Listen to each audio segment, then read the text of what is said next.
are going to discuss Norma verticalis. Norma verticalis has bones known as frontal bone, two parietal bone and one occipital bone. Okay, the sutures present in Norma verticalis are between the two parietal and one frontal, which is known as the coronal suture. Between the two parietal bones, it is the sagittal suture. Between the two parietal and the occipital bone, it is known as the lambdoid suture. Okay, and then also occasionally in 10 to 15% of the people, we have sutures between the two frontal bones, which is known as the metopic suture. Okay, next discussing about the points. Okay, so on the so first of all, if we cut the skull like this, it is known as the vault of the skull. Okay, and then we have two lines on the parietal bone, which are known as the superior temporal line and the inferior temporal line. Superior temporal line vanishes away while the inferior temporal line continues backwards. Okay, next discussing the main points. So the junction between the coronal suture and the sagittal suture, it is known as the bregma. The junction between the lambdoid suture and the sagittal suture, it is known as the lambda.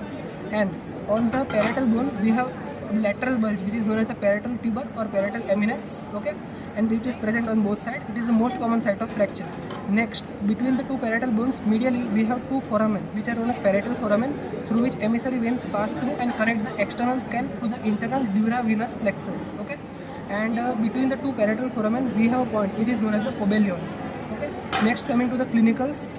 Okay, so first of all, the skull, the developmental skull, it has three parts which are known as the fontanelles. Okay, so there we have anterior fontanelle, the middle fontanelle and the posterior fontanelle. Okay, these fontanelles help the baby to be delivered easily because the bones can override over each other and can aid in easy delivery of the baby. Okay, then the anterior fontanelle fuses between 18 to 24 hours. It calcifies in between the 18 to 24 months, while the posterior fontanelle calcifies between 1 to 2 months. Okay, and the anterior fontanelle, it is used by us to check whether the baby is dehydrated. In cases of dehydration, the anterior fontanelle bulges inwards, and in cases of edema, it bulges outwards. Okay, so also we have one more clinical associated, like at the time of delivery, if the capillaries of the skull get damaged, then it leads to fluid accumulation, which is known as caput succedatum.